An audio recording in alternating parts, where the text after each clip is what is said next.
من يهده الله فلا مضل له ومن يضلل فلا هادي له وأشهد أن لا إله إلا الله وحده لا شريك له وأشهد أن محمدا عبده ورسوله يا أيها الذين آمنوا اتقوا الله حق تقاته ولا تموتن إلا وأنتم مسلمون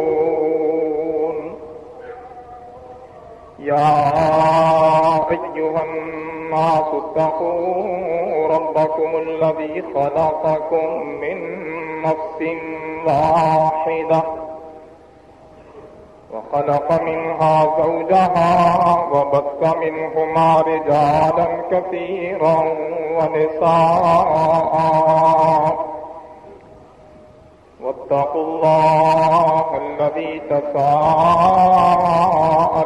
به والأرحام إن الله كان عليكم رقيبا يا أيها الذين آمنوا اتقوا الله وقولوا قولا سديدا يصلح لكم أعمالكم ويغفر لكم ذنوبكم ومن يطع الله ورسوله فقد فاز فوزا عظيما أما بعد فإن خير الحديث كتاب الله وخير الهدي هدي محمد صلى الله عليه وسلم وشر الأمور محدثاتها وكل محدثة بدعة وكل بدعة ضلالة وكل ضلالة في النار ألا لا إيمان لمن لا أمانة له ولا دين لمن لا عهد له سبحانك لا علم لنا إلا ما علمتنا إنك أنت العليم الحكيم اللهم رب اشرح لي صدري ويسر لي أمري واحلل عقدة من لساني يفقهوا قولي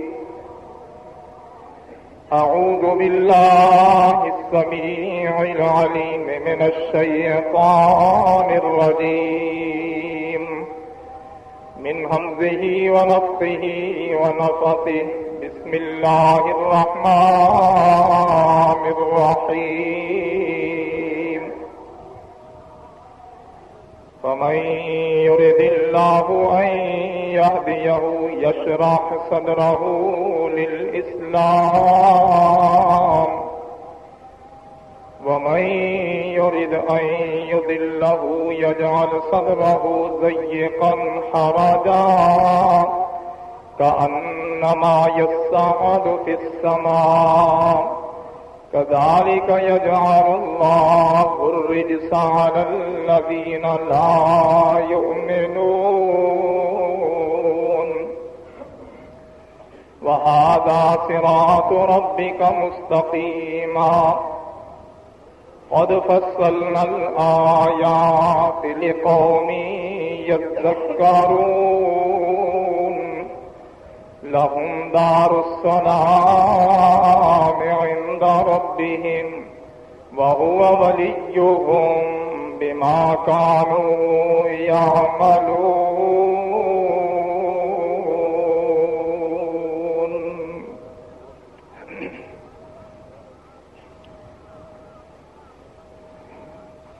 کا ہم پر بہت ہی احسان ہے، بڑی اس کی نعمت ہے اور بڑی ہی اس کی طرف سے مہربانی ہے کہ اس نے ہمیں مسلمان بنایا۔ اسلام بہت بڑی دولت ہے اور بہت ہی قیمتی چیز ہے، مگر اسلام دین محنت سے ہی ملتا ہے، بلا محنت کے، بلا کوشش کے دین نہیں مل سکتا۔ دنیا کی چیزیں محنت کے بغیر بھی ہمیں حاصل ہو رہی ہیں،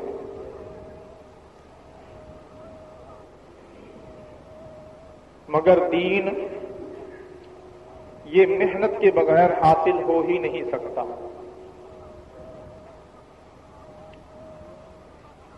ہم کیسے مسلمان ہیں کہ دنیا کے لیے بہت محنت کرتے ہیں، مگر دین کے لیے کوئی محنت نہیں۔ قرآن مجید میں، احادیث میں اس کی بڑی وضاحت آئی ہے کہ اللہ کہتے ہیں دین اس کو دوں گا جو دین کے لیے محنت کرے گا،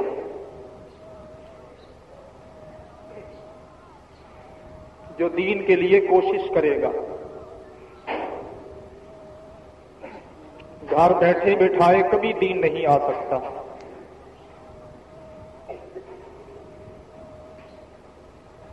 گھر بیٹھے بٹھائے جس کو مل جائے وہ پھر ہمارے جیسا ہی مسلمان ہو سکتا ہے،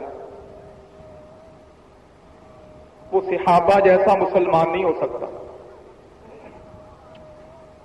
صحابہ مسلمان تھے کس وجہ سے کہ انہوں نے اسلام محنت سے حاصل کیا، سب کچھ قربان کیا، دین کو اپنایا، دنیا ساری چھوٹ گئی، دنیا ساری گئی۔ ابو سلمہ آئے، سسرال والوں نے بیوی لے لی، اپنے جو شریکہ تھا انہوں نے ان کا بچہ چھوٹا سا لے لیا، باقیوں نے جو جائیداد تھی، مال تھا، اس پر قبضہ کر لیا، یوں بالکل خالی ہو کر مدینے نبی صلی اللہ علیہ وسلم کے پاس پہنچ گئے۔ پوچھنے پر بتایا اللہ کے نبی یوں میرے ساتھ بنی ہے، یوں سب کچھ گنوا کے بس اپنا ہاتھ لے کے آپ کے پاس آ گیا۔ آپ نے فرمایا ابو سلمہ سب کچھ پا لیا، اس طرح سے سارا کچھ قربان کر کے آیا، سمجھ لے کہ سارا کچھ پا لیا تو اس سے بڑی دولت بھلا کہاں مل سکتی ہے۔ اس لیے میرے بھائیوں ہمیں چاہیے کہ ہم محنت کر کے مسلمان بنیں، سنی مسلمان نہ بنے۔ سنی بمانا سن من یا بمانا سنی سنائی باتوں پہ چلنے والے، بس یہی مسلمان ہے نا آج۔ سنی کا مفہوم ہمارے ہاں یہی پایا جاتا ہے۔ جی سنی مسلمان ہے کیا مطلب؟ جی سن سنا کے چل رہے ہیں، بس یہ سن سنا کے سن من اللہ کو گوارا ہی نہیں۔ دین کے لیے وقف، ہر وقت اس کی فکر، اس کے لیے تو وہ دعا کرنے والا، اس کو دین ملتا ہے، اور ایسا ہی ہونے والا مسلمان اللہ کو پیارا ہے، اللہ کو پسند ہے۔ اس لیے ہمیں چاہیے کہ ہم محنت کر کے مسلمان بنیں۔ محنت کیا ہے کہ ہم پہچانیں کہ اسلام کیا ہے، دین کیا ہے؟ دین لوگوں کے کرنے کا معنی نام نہیں ہے. دین پنچایتی نہیں. دین زمین پر کوئی پروگرام طے ہو جائے اس کا نام دین نہیں. دین فقط اللہ کی طرف سے آیا ہوا، نبیوں پر اترا ہوا. اور اب ہمارے لیے چونکہ نبوت ختم محمد صلی اللہ علیہ وسلم کے بعد، لہذا جو کچھ اللہ کی طرف سے محمد صلی اللہ علیہ وسلم پر اتر گیا مکمل کامل، بس وہی دین ہے. اس کے علاوہ بعد میں لوگوں نے کیا کیا، کیا بنا، دین نہیں. اس کی پہچان کریں، خوب اس کی پہچان کریں. بنیاد قرآن حدیث کو بنائیں.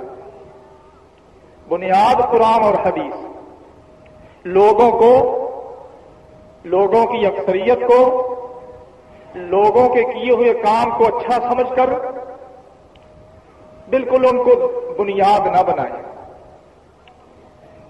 یہ ساری چیزیں گمراہی اور گمراہی کے راستے، ہدایت کا راستہ، بھلائی کا راستہ، سچائی کا راستہ، دین کا راستہ، صحیح بنیاد اس کی نبی صلی اللہ علیہ وسلم پر وحی کے ذریعے اترا ہوا کتاب و سنت، قرآن اور حدیث. جہاں قرآن مجید، حدیث بس گردن جھکا دیں، ٹھیک، اور خوشی سے جھکائیں، خوشی سے. الحمدللہ اللہ نے مجھے سمجھا دیا قرآن سے مسئلہ. اللہ کا احسان ہے کہ حدیث، ہاں الحمدللہ حدیث میں آ گیا، بس میرا یہی مسلک ہے. بعض لوگ ہیں نا، مان تو لیتے ہیں مگر بجھے دل سے. اب بجھے دل سے ماننا اللہ کہتے ہیں اسلام نہیں. جس کے دل میں تنگی آ جائے یہ کہہ کر مانے کہ اچھا چلو جی اب حدیث میں جو آ گیا ہے پھر میں کیا کہہ سکتا ہوں، یہ اسلام نہیں، یہ دین نہیں ہے. انشراح صدر کیا ہے کہ پورے دل کے اطمینان کے ساتھ، پورے سکون کے ساتھ، انتہائی خوشی کے ساتھ اللہ کے دین قرآن حدیث پر مطمئن ہو جانا. اور اللہ کہتے ہیں اللہ اکبر، کسی قسم کی ہارا جنگ، کوئی تنگی معمولی سی بھی دل کے اندر نہ لانا، یہ ایمان ہے. اپنا اختیار ختم. اللہ اکبر. قرآن وما کان لمؤمن ولا مؤمنۃ اذا قضى الله ورسوله امرا ان يكون لهم الخيارة من امرهم ومن يعص الله ورسوله فقد ضل ضلالا مبينا. ہلا دیں ساتھ والوں کو، ذرا دیکھ لیں اپنے ساتھ ساتھیوں کو دیکھ لیں تھوڑا سا. اللہ اکبر. توجہ کریں بھائیوں. اللہ کیا کہتے ہیں کہ ہو ایمان والا مرد اور پھر ایمان والی عورت، اس کے سامنے فیصلہ آ جائے اللہ کا اور اللہ کے رسول کا. اذا قضى الله ورسوله امرا، اللہ کا حکم آ گیا، اللہ کے رسول کی بات آ گئی. اب ایمان والوں کے لیے یہ جائز، لائق نہیں، زیب نہیں دیتا، مناسب نہیں کہ اب وہ کسی قسم کی کوئی بات آگے سے کریں.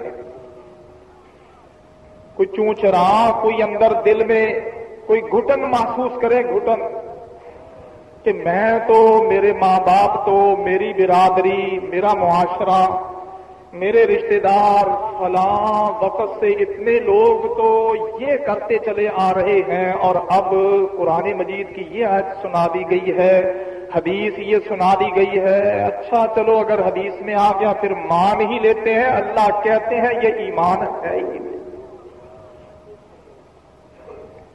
یہ ایمان نہیں. اللہ وہ ایمان ہے فوراً دل کی خوشی کے ساتھ سب کچھ چھوٹتا ہے، چھوٹ جائے، قربانی ہے قربانی، جو مرضی کرتا چلا ہے، نہیں اب تک جو کچھ ہو گیا غلطی ہوئی میرے سے، اللہ تیرا شکر ہے کہ زندگی ہی میں مجھے صحیح مسئلہ مل گیا۔ ماں باپ کرتے چلے آئے، اچھا نہیں پتا چلا ہوگا ان کو، لیکن اللہ نے مجھے پتا دے دیا، اللہ تیرا شکر ہے مجھے پتا چل گیا۔ لوگ کر رہے ہیں، کرتے رہے، لیکن اب مجھے اس کا پتا چل گیا، میں تو اب اس ہی پر عمل کروں گا۔ یہی ہے وہ بات جس کو اللہ نے سورہ نساء میں بھی بیان کیا، فَلَا وَرَبِّكَ لَا يُؤْمِنُونَ حَتَّى يُحَكِّمُوكَ فِيمَا شَجَرَ بَيْنَهُمْ ثُمَّ لَا يَجِدُوا فِي أَنفُسِهِمْ حَرَجًا مِّمَّا قَضَيْتَ وَيُسَلِّمُوا تَسْلِيمًا۔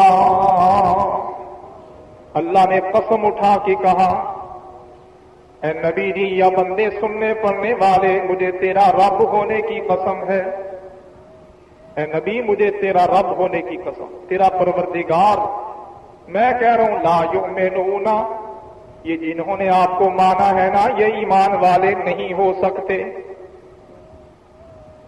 ہاں یہ یہودیوں کی بات نہیں ہو رہی، یہ بات مکے کے مشرکوں کی نہیں ہو رہی، یہ سورت نساء ہے 5ویں پارے میں۔ کسی کو اللہ توفیق دے تو ترجمے والا قرآن اٹھا کے کوئی تھوڑی سی تفسیر ہو، حاشیہ لکھا ہوا دیکھ لیں کہ یہ آیت کس وقت اتری، جب ایک کلمہ پڑھنے والا مسلمان اور ایک یہودی، ان کا جھگڑا ہو گیا، ان کا دو، ایک یہودی کا اور ایک مسلمان کا جھگڑا ہو گیا۔ مسلمان سمجھتا تھا کہ حق میرا نہیں، حق اس یہودی کا ہے، یہ سمجھتا تھا، اس کو پتا تھا، بہرحال اس نے جھگڑا کر لیا، اب فیصلہ کروائیں، ہاں جی فیصلہ ہونا چاہیے، کس کے پاس جائیں؟ یہودی کہتا ہے ادھر ادھر کیا دیکھنا ہے، وہ تمہارا نبی ہے نا محمد صلی اللہ علیہ وسلم، اس کے پاس چلتے ہیں، اس کے پاس چلتے ہیں۔ کہنے لگا نہیں ہے تو ٹھیک ہے، نبی تو ہے، مگر ان کو کیا تنگ کرنا ہے، دیکھو انداز ہے، کہتا نبی صلی اللہ علیہ وسلم کو کیا تنگ کرنا ہے، اور تمہارے جو ہے نا عالم وہ کعب بن اشرف ہے، فلاں ہے، اس کے پاس چلتے ہیں۔ یہودی کہنے لگا نہیں ان کے پاس کیا جانا یار، تمہارا نبی، اس کے پاس چلتے ہیں۔ بہرحال آخر جانا پڑ گیا، کلمہ جو پڑا ہوا تو چلے گئے۔ نبی صلی اللہ علیہ وسلم نے بیان لیا، آپ نے بیان سن کر فیصلہ یہودی حق کے حق میں ہو گیا، بھی حق اس کا بنتا تھا۔ اچھا وہاں سے تو کھسکائے، باہر آگے یہ مسلمان کہنے لگا کہ بات یہ ہے ہمارے نبی جو ہے نا محمد صلی اللہ علیہ وسلم بڑے ہی مشفق ہیں، نہایت مہربان ہیں، بڑے ہی نرم دل ہیں، تو چونکہ کافر ہے یہودی ہے، تیرا دل رکھنے کے لیے نا نبی صلی اللہ علیہ وسلم نے فیصلہ تیرے حق میں کر دیا ہے۔ دیکھو کیسی بات، اللہ اکبر، کیسی بات ہے، انداز کیسا ہے، تیرا دل رکھنے کے لیے جو ہے نا وہ نبی صلی اللہ علیہ وسلم نے بھی چل تو مائل ہو جائے گا، دین کی طرف مائل ہو جائے گا، تو آ جائے گا، اللہ کے نبی کی یہ خواہش ہوگی کہ یہودی ہے اب یہ تو چل مسلمان ہے ہی اپنا، یہ تو اپنا ہے ہی، کلمہ پڑا ہوا، تیرے حق میں اس لیے فیصلہ دے دیا تاکہ تو مسلمان ہو جائے۔ تو میرا خیال ہے کہ ہم ذرا نظر ثانی کروا لیں، ایسا نہ کریں کہ عمر فاروق کے پاس چلیں۔ یہودی کہنے لگا یار بات بنتی تو نہیں، ایسے ہی خام خواہ لمبا کر رہا ہے بات کو، پر نہیں یار چلتے تھے۔ اس کے ذہن میں یہ تھا کہ عمر فاروق بڑے جلالی آدمی ہیں، انہوں نے جب یہودی کو دیکھنا ہے تو فوراً اس سے ہٹ کر فیصلہ میرے ہی حق میں کریں گے۔ اللہ اکبر، آخر چلے گئے یہودی، اس کے بعد چلے گئے عمر فاروق رضی اللہ تعالی، ان سے بات کی، اس مسلمان نے بات کی کہ جی یہ ہمارا مسئلہ ہے، آپ فیصلہ کریں۔ حضرت عمر مخاطب ہوئے یہودی سے، کیوں بھئی یہ جھگڑا ہے تمہارا؟ ہاں۔ کہنے لگے جی جھگڑا تو ہے ہمارا، مگر پہلے میری بات یہ سن لیں کہ یہ فیصلہ محمد نے میرے حق میں کر دیا ہے صلی اللہ علیہ وسلم۔ ہے تیرے حق میں ہو گیا فیصلہ؟ ہاں جی میرے حق میں فیصلہ۔ اچھا ذرا ٹھہرو۔ فوراً اندر گئے، تلوار نکالی، میان سے دروازے سے قدم باہر رکھتے ہی وہ جو مسلمان تھا اس کی گردن اڑا دی، ختم کر دیا۔ اور ساتھ جملہ کیا بولا؟ ساتھ جملہ کیا بولا؟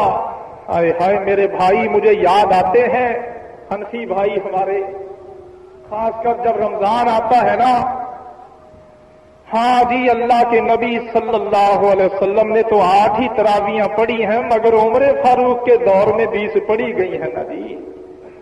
سوچیں ذرا، اللہ کے لیے سوچیں کہ محمد صلی اللہ علیہ وسلم کا فیصلہ، یہ جو ہے نا کہ حضرت عمر نے 20 پڑھوائی، یہ الزام ہے حضرت عمر پر، یاد رکھیں اچھی طرح، بالکل غلط بات ہے، بناوٹی بات ہے۔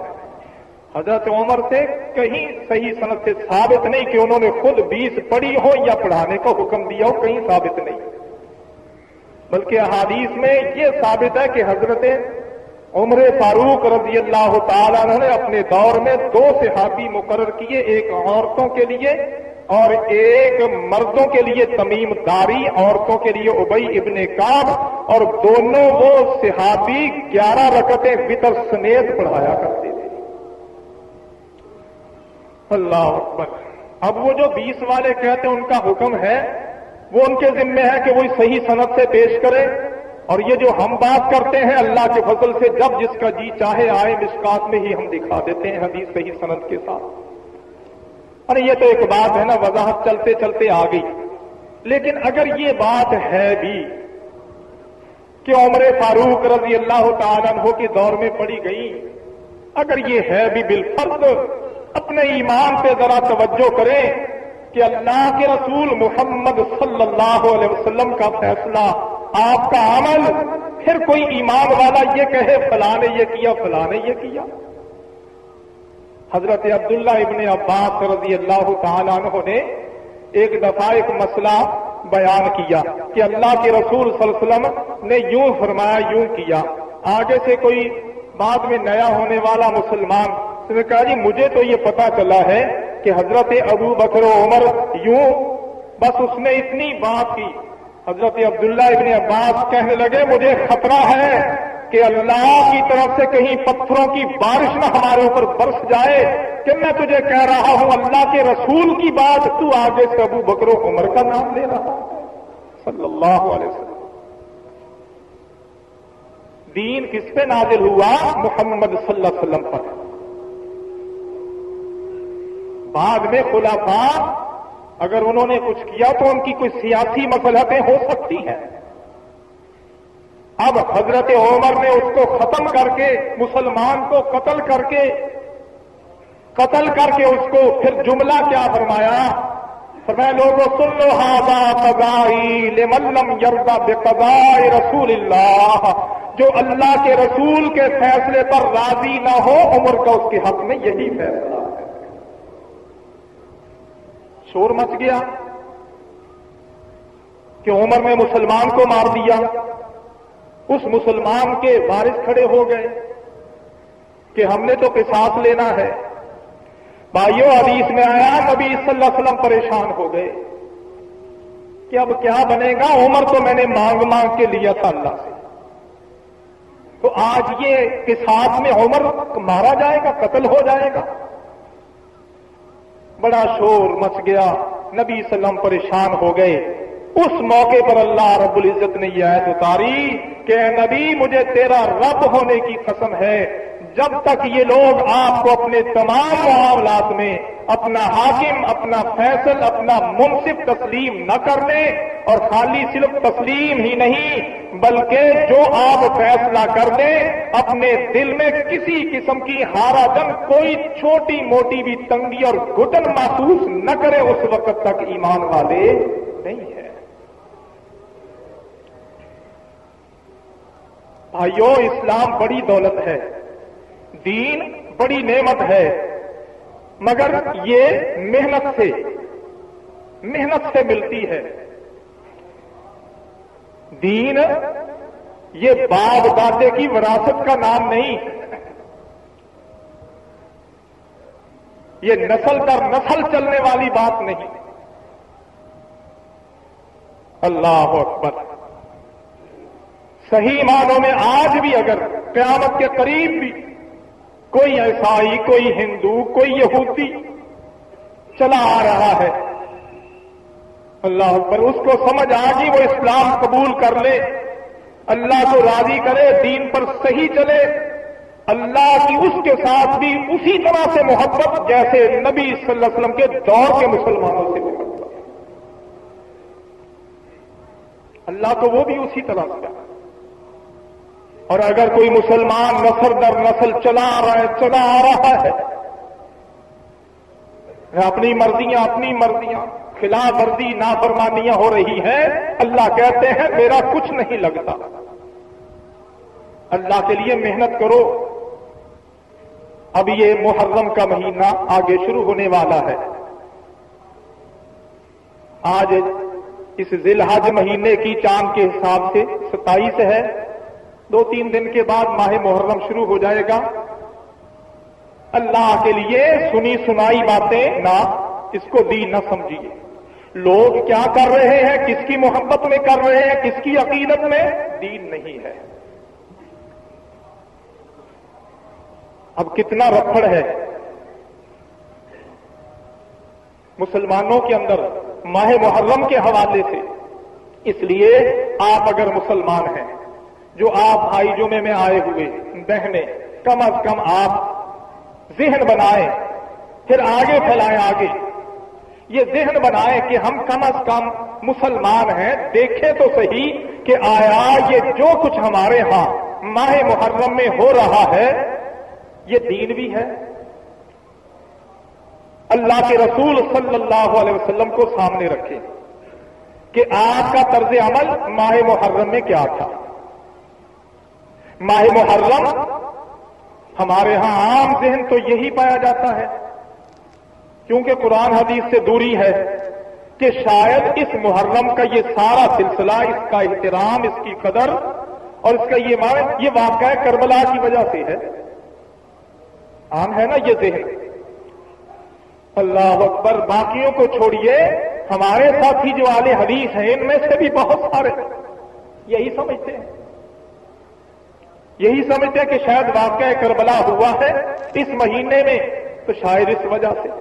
اب آؤ قرآن کی طرف۔ اللہ اکبر، شریعت کا پہلا ماخذ سورس کیا ہے؟ قرآن، پھر اس کے ساتھ حدیث، اکٹھے دونوں اکٹھے۔ اب قرآن سے پوچھیں پہلے، یہ سورت توبہ 10واں پارہ، سورت توبہ، اس کے اندر اللہ نے وضاحت فرمائی۔ اللہ نے کیا کہا؟ فرمایا ان عدت الشہور عند اللہ 12 شہرا فی کتاب اللہ یوم خلق السماوات والارض منها 4 حرم ذلك الدین القیم فلا تظلموا فیہن انفسکم وقاتلوا المشرکین کافۃ کما یقاتلونکم کافۃ وَاعْلَمُوا أَنَّ اللَّهَ مَعَ الْمُتَّقِينَ۔ لوگوں اچھی طرح سے سن لو، سال کے مہینوں کی تعداد عدت الشہور، شہر کی جمع شہور، مہینوں کی تعداد کتنی ہے؟ 12 شہرا، 12 مہینوں کی ہے۔ فی کتاب اللہ، اللہ کی لکھت میں۔ وہ اللہ کی لکھت کیا ہے؟ جسے ہم لوح محفوظ کہتے ہیں۔ لوح محفوظ میں جہاں سب کچھ درج ہے، اس میں کب سے ہے؟ یوم خلق السماوات والارض، جب سے اللہ نے آسمانوں زمینوں کو پیدا کیا ہے اس وقت سے ہے۔ اور انہی 12 مہینوں میں سے منہا، انہی 12 یہ صحیح ضابطہ، صحیح حساب، سیدھا دین اللہ کا یہ ہے۔ اب یہ ہے قرآن نے یہ کہہ دیا کہ 12 مہینے اور 12 مہینوں میں 4 حرمت والے، وہ 12 مہینے کون سے؟ 4 مہینے حرمت والے کون کون سے؟ وہ جو کہتے ہیں نا حدیث کی ضرورت نہیں، اب وہ کرتے پھریں تلاش قرآن میں، کہیں سے دکھائے 12 مہینے کون کون سے۔ قرآن جو کہتا ہے 12 مہینے، کہتے جی حدیث کی ضرورت نہیں۔ بھائیو، قرآن پر چلا ہی نہیں جا سکتا جب تک کے ساتھ حدیث کی وضاحت نہ ہو۔ قرآن پر عمل ہو ہی نہیں سکتا جب تک کہ اللہ کے رسول صلی اللہ علیہ وسلم کی حدیث، آپ کا عمل، آپ کی سنت ساتھ ساتھ نہ چلے۔ اللہ اکبر۔ اب یہ صحیح بخاری میں ہے، رسول اللہ صلی اللہ علیہ وسلم کی حدیث، اسی آیت کی تفسیر میں، اسی آیت کی وضاحت میں، اور اس کو بیان کیا تھا اللہ کے رسول صلی اللہ علیہ وسلم نے اپنے حج کے اندر، وہی جو آپ کا پہلا اور آخری حج تھا۔ اور اپنے خطبے کے اندر عرفات میں یوم عرفہ، اس کے اندر اللہ کے رسول صلی اللہ علیہ وسلم نے بیان کیا، فرمایا لوگوں، اللہ اکبر، السنۃ 12 شہرا، سال کے 12 مہینے ہیں، سال کے 12 مہینے، انہی 12 مہینوں میں سے فرمایا 4 حرمت والے محترم ادب والے مہینے، اور فرمایا وہ ثلاثۃ متوالیات، 3 تو اکٹھے ہیں، اکٹھے پے در پے ساتھ ساتھ ہیں۔ وہ کون کون سے؟ پھر آپ نے نام لیے، فرمایا ذو القعدہ، ذی الحجہ، المحرم، یہ 3 اکٹھے ہیں۔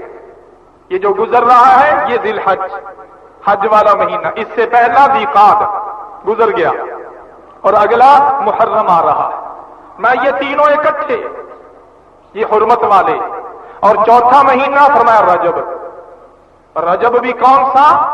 جو فرمایا جمادہ اور شعبان کے درمیان میں آتا ہے۔ اصل میں رجب اس وقت لوگوں نے 2 بنائے ہوئے تھے الگ الگ، ایک جو رمضان ہے نا، رمضان، ایک اس کو بنایا ہوا تھا رجب۔ اس لیے رسول اللہ صلی اللہ علیہ وسلم نے وضاحت کے ساتھ فرمایا وہ رجب جو مضر قبیلے کا رجب ہے، اصل میں 2 قبیلے تھے نا، ایک قبیلہ مضر، ایک قبیلہ ربیعہ۔ ربیعہ قبیلے والے وہ کہتے تھے رجب مہینہ جو ہے نا، وہ کیا نام، شعبان اور شوال کے درمیان میں جو رمضان اس کو کہتے تھے وہ ہے، لیکن مضر قبیلے والے وہ کہتے تھے کہ نہیں، جمادہ اور شعبان کے درمیان والا مہینہ وہ رجب ہے۔ تو رسول اللہ صلی اللہ علیہ وسلم نے باقاعدہ فرمایا رجب و موزارہ، یہ جو موزر قبیلے والا رجب ہے نا، اور ساتھ فرمایا جون سا جمادہ اور شعبان کے درمیان میں ہے، وہ رجب کا مہینہ، چوتھا مہینہ وہ ہے۔ یہ 4 مہینے ہیں، 4 مہینے۔ اب اس میں قرآن کیا کہتا ہے کہ کیا ہدایت ہے تمہارے لیے؟ فرمایا فلا تظلموا فیہن انفسکم، ایمان والو مسلمانوں ان مہینوں کے اندر، یہ ضمیر 12 ہی مہینوں کی طرف، یا پھر خاص کر 4 مہینے حرمت والے، فلا تظلموا فیہن انفسکم، تم اپنے آپ پر، ایک دوسرے پر، اپنی جانوں پر ظلم زیادتی ان مہینوں میں نہ کرنا۔ ظلم زیادتی یہ ہے، یہ تو منع ہی منع، لیکن خاص کر ان 4 مہینوں میں نہ قریب بھی نہ جانا۔ اور رسول اللہ صلی اللہ علیہ وسلم نے فرمایا تھا، آپ نے پوچھا باقاعدہ پوچھا صحابہ سے خطبے میں، یہ مہینہ کون سا ہے، یہ دن کون سا ہے، یہ شہر کون سا ہے، بتایا گیا۔ یہ مہینہ ذی الحج محترم مہینہ، یہ دن یوم عرفہ ادب والا دن، یہ شہر مکہ، حرم مکہ۔ تو نبی صلی اللہ علیہ وسلم نے کیا فرمایا؟ فرمایا پھر سن لو میرے صحابہ، ان دماءکم و اموالکم و اعراضکم، تمہارے خون، تمہارے مال، تمہاری عزتیں، آبروئیں ایک دوسرے پر اسی طرح سے احترام والی، ادب والی، محترم ہیں جیسے یہ شہر، یہ مہینہ، یہ دن ہے. جیسے ان مہینوں، اس دن، اس شہر کے اندر بالکل آبرو ریزی کرنا، عزت لوٹنا، مال لوٹنا، جان کسی کی لینا کتنا بڑا جرم ہے. اسی طرح سے ہمیشہ ہمیشہ کے لیے تمہارے خون، تمہاری عزتیں یہ تم پر محترم ہے، ان کے قریب نہ جانا، کسی کو ہاتھ نہ لگانا. اللہ اکبر. اور اگلا جملہ آپ نے فرمایا میرے صحابہ، میرے امتیوں، لا ترجعوا بعدی ضلالا، میرے بعد ایسے گمراہ نہ ہو جانا. اللہ اکبر. کیسے گمراہ؟ فرمایا ایک دوسرے کی گردنیں اڑانے لگ جاؤ، اس گمراہی میں نہ آ جانا. دیکھو کون سی بات، مہینہ کون سا بیان کر کے آپ ہدایت دے رہے ہیں. آپ کیا ہدایت دے رہے ہیں؟ ظلم نہ کرنا کسی پر، آپس میں لڑنا نہیں، گردن نہیں اڑانا. یہ رسول اللہ صلی اللہ علیہ وسلم کی ہدایت. بلکہ اگلی بات قرآن نے جو پیش کی، اللہ اکبر، کہ ان مہینوں کے اندر تو کافروں، مشرکوں، کلمے کے منکر جو لوگ ہیں ان سے بھی نہیں لڑنا. ہاں الا یہ کہ ان مہینوں میں اگر کافر ہی حملہ کر دیں، وہ زیادتی کریں، ابتدا کر دیں، پھر تمہیں دفاع کی، لڑنے کی پھر اجازت ہے، پھر خیر نہیں کرنی. اذا انسلخ الاشہر الحرم فاقتلوا المشرکین. میں حرمت والے مہینوں میں لڑائی کی ابتدا نہیں کرنی، کافروں سے بھی نہیں لڑنا. جب مہینے یہ حرمت والے گزر جائیں پھر لڑو.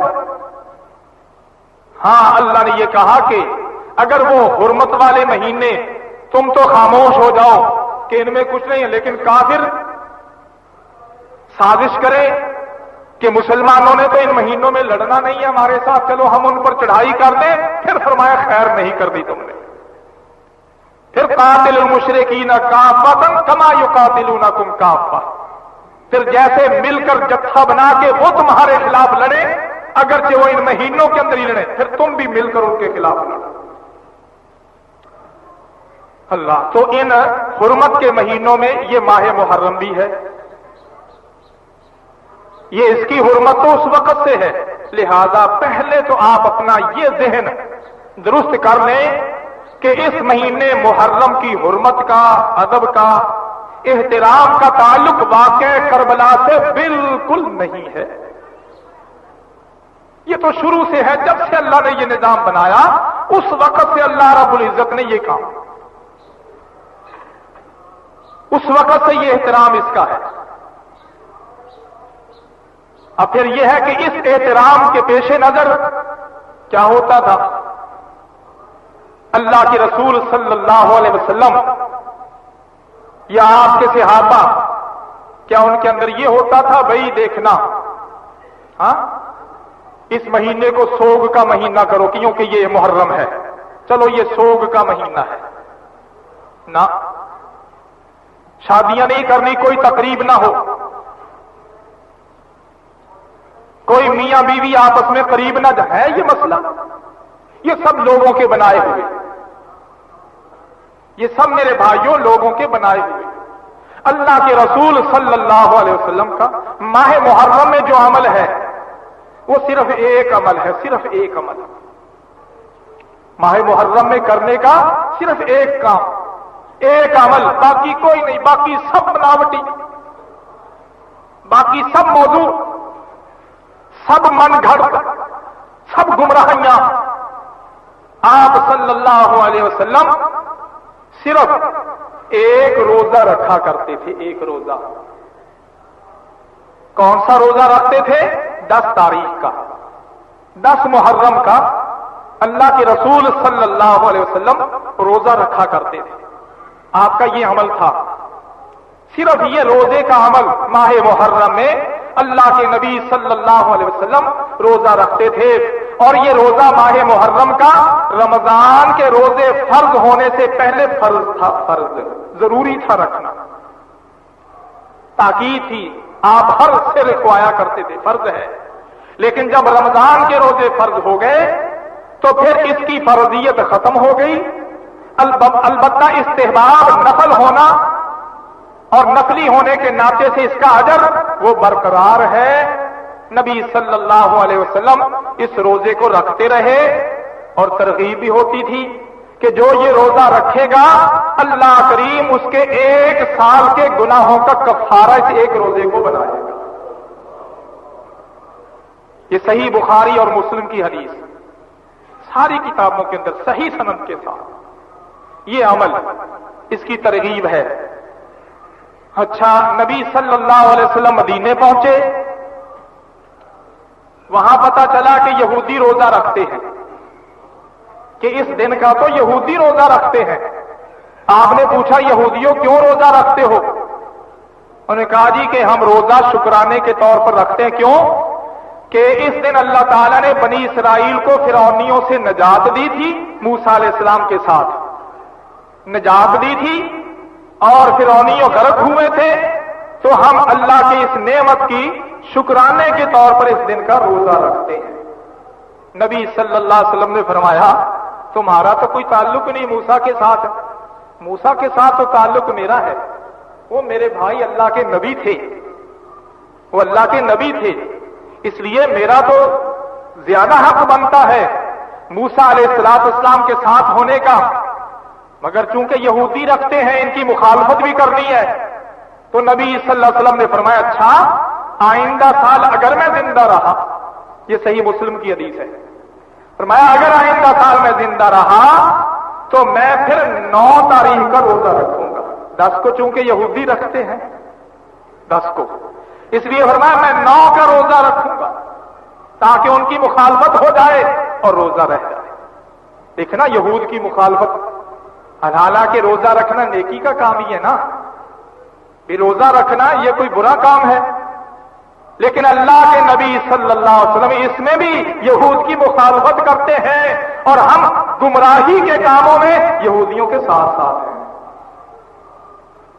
گمراہی کے کاموں میں، بے دینی کے کاموں میں یہودیوں کے ساتھ ساتھ۔ اللہ کے نبی صلی اللہ علیہ وسلم ایسے کاموں کے اندر بھی جو نیکی کے کام ہیں اس کے اندر بھی مخالفت یہود کی، بار بار آپ نے فرمایا لوگوں کھانے پر یہود۔ بہرحال آئندہ سال رسول اللہ صلی اللہ علیہ وسلم کو نہ آیا، آپ 9 کا روزہ نہ رکھ سکے۔ ہمارے لیے ہدایت کیا ہے کہ روزہ 9 کا، روزہ 9 کا، 9 تاریخ ہو چاند کی 9 جو 1 رکھے۔ اگر کسی نے 10 کا رکھنا ہے تو اس کے لیے ہدایت یہ ہے کہ پھر اکیلا نہ رکھے، بلکہ اس کے ساتھ 9 کا ملا لے یا 10 کے ساتھ 11 محرم کا ملا لے، 2 کر لے 2 تاکہ مخالفت ہو جائے، تاکہ مخالفت ہو جائے۔ سو جو 1 رکھے، ارادہ ہو 1 روزہ رکھنے کا، وہ 9 کا رکھے، اور اگر کسی نے 9 کا بھول گیا ہے، اب 10 کو یاد آیا ہو میرا تو روزہ 9 کا رکھنا تھا، بھول نکل گیا، اب 10 کا رکھ لوں، اس کو چاہیے کہ ساتھ 11 کا ملا لے، 10 اور 11 2 روزے ہو جائیں گے، یہود کی مخالفت ہو جائے گی۔ لو میرے بھائیوں، احادیث کا ذخیرہ، اللہ اکبر، کسی عالم کے پاس چلے جائیں، بریلوی کا ہو دوسرے کا ہو، کہ کام رسول اللہ صلی اللہ علیہ وسلم کا، صحابہ کا کام اس ماہ محرم میں سوائے اس روزے کے اور کوئی کام ہمیں ملتا؟ بالکل نہیں ملتا۔ یہ ہے دین، یہ ہے اللہ کہتے ہیں ذالک الدین القیم، اللہ کا اتارا ہوا صحیح دین خالص وہ یہ ہے۔ اس کے علاوہ باقی سب معاملہ وہ بنایا ہوا ہے، وہ من گھڑت ہے، وہ اسلام نہیں ہے۔ اسلام کہ یہ مہینہ محترم ہے، اس میں اللہ کہتے ہیں ان محترم مہینوں میں ظلم زیادتی نہیں کرنا، لیکن اس کے تو برعکس ہو رہا ہے۔ اللہ کی حکمت کہ سال نیا شروع ہوتا ہے، مسلمانوں پر احترام والا مہینہ، اور مسلمانوں کے اندر قتل و غارت شروع ہو جاتی ہے۔ عبادت گاہوں میں، مساجد میں گالیاں دی جاتی ہیں، نہ صرف موجودہ بلکہ گزرے ہوئے بزرگوں کو گالیاں تبرہ بازی کی جاتی ہے۔ اللہ اکبر، جس سے فساد بڑھتا ہے، شر پھیلتا ہے۔ اللہ کے نبی صلی اللہ علیہ وسلم کیا کہتے ہیں؟ لفظ دو ہے نا، ایک مسلم ایک مومن۔ مومن ایمان والا، مسلم اسلام والا۔ اسلام ایمان ایک، لفظ دو ہے۔ اب رسول اللہ صلی اللہ علیہ وسلم کیا فرماتے ہیں؟ فرمایا المسلم من سلم المسلمون من لسانہ و یدہ۔ صحیح بخاری مسلم کی حدیث ہے۔ آپ نے فرمایا سن لو مسلمان کون ہے؟ المسلم، مسلمان خالص اللہ کا بندہ فرما بردار کون ہے؟ من سلم المسلمون من لسانہ و یدہ، جس کی زبان اور جس کے ہاتھ سے دوسرے مسلمان محفوظ ہو جائے وہ مسلمان ہے۔ نہ زبان سے کسی کو کچھ کہے، نہ ہاتھ سے کسی کو تکلیف پہنچائے، یہ مسلمان۔ کیسی سادہ تعریف! اور رہ گیا مومن، فرمایا مومن کون ہے؟ المومن، المومن ایمان والا، اللہ کو ماننے والا کون ہے؟ فرمایا من آمن الناس بوائقہ، مسلمان جس سے مسلمان محفوظ رہے، اور مومن من آمن الناس بوائقہ، فرمایا جس کے شر، جس کے فساد، جس کی شرارتوں سے، ظلم زیادتی سے آمین الناس ہو، لوگ سارے کے سارے امن میں ہو جائیں، امن میں ہو جائے۔ کسی کو کسی کی طرف سے ایسا ایمان والا یہ نہ ہو کہ یہ مجھ پر کوئی مصیبت ڈال دے گا، یہ مجھے پریشان کر دے گا، یہ میرے ساتھ کوئی شرارت کرے گا۔ اللہ اکبر، یہ تعریف ہے اللہ کے نبی صلی اللہ علیہ وسلم نے مسلمان کی، مومن کی جو تعریف کی ہے وہ یہ ہے۔ مومن جس کی شرارتوں سے لوگ امن میں ہو جائیں، مسلمان جس کی زبان ہاتھ سے مسلمان محفوظ ہو جائے، محفوظ۔ اللہ اکبر، اب دیکھ لو میرے بھائیوں، اسی مہینے میں دو گروہ ہیں۔ ایک گروہ ایسا ہے جو کہتا کہ مومن تو ہے ہی ہم، ہے کوئی ہے ہی نہیں اور، ہے نا؟ لیکن سب سے زیادہ ظلم، زیادتی، قتل و غارت ان کی طرف سے، شر، فساد، دنگا ان کی طرف سے۔ اور دوسرے لوگ وہ کہتے ہیں ہم مسلمان، لیکن زبان ہاتھ سے ان سے بھی کوئی دوسرا محفوظ نہیں ہے۔ اب پرکھ لیں اپنے اسلام کو، اپنے ایمان کو پرکھ لیں۔ ایمان، اسلام، دین پرکھنے سے آتا ہے۔ سن من ہونے سے، سنی سنائی باتوں سے اسلام نہیں مل سکتا۔ اسلام پنچایتی نہیں ہے، دین پنچایتی نہیں میرے بھائیوں۔ اگلی بات بھی آخر کر دوں تاکہ ذہن صاف ہو جائے اور شاید بھائی بچ جائیں۔ میرے بھائیوں، یہ ماہ محرم میں جو کچھ بھی ہو رہا ہے، ثواب سمجھ کے، دین سمجھ کے، عبادت جان کر، نبی سے محبت، اہل بیت سے محبت جان کر یہ سارا کچھ ہو رہا ہے، کس نے مقرر کیا؟ دین کس کی طرف سے ہے؟ اللہ کی طرف سے۔ کس پر اترا؟ محمد صلی اللہ علیہ وسلم پر۔ عمل کر کے سارا دکھا دیا، سارا دین آپ نے پیش کر دیا، مگر ماہ محرم میں سوائے روزے کے ایک روزہ، اس کے سوا آپ کا، آپ کے صحابہ کا، ہمیں کوئی اور عمل اس طرح کا نہیں ملتا۔ اب کون سے لوگ ہیں جنہوں نے یہ سارا سلسلہ بنایا؟ میرے بھائیوں، اب یہ سارے اس سلسلے پر چلنا شرک ہے، شرک۔ ہم سمجھتے ہیں بتوں کو پوج لینا، قبروں پر میلے لگا لینا، گیارہویاں دے لینا، نظر و نیاز غیر اللہ کی کرنا، قبروں پہ جا کے سجدے کرنا، صرف یہی شرک ہے؟